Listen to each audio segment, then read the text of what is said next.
Hello, good morning mga kaliwag.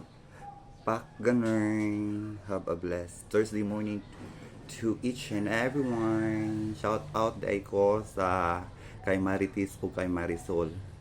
Tess, make sure nga ang imong istorya sakto. O ikaw naman Sol, shout out ko sa imuha. Make sure nga ang imuha gisol-sol sakto sabit to kay Maritis.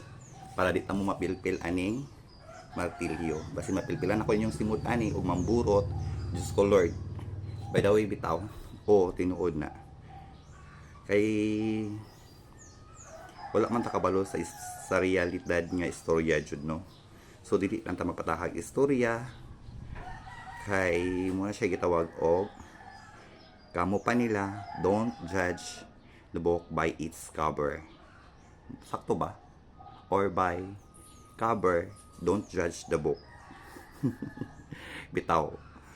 Di lang tamang hilabot sa mga tao nga wala nang hilabot po nato, no? So, ang atong bantayan ang atong mga kagalingon. As long as kabalutas kung unsa atong ipang buhat or na siya o na ang ginuka nato. Gatan ako. Bye-bye.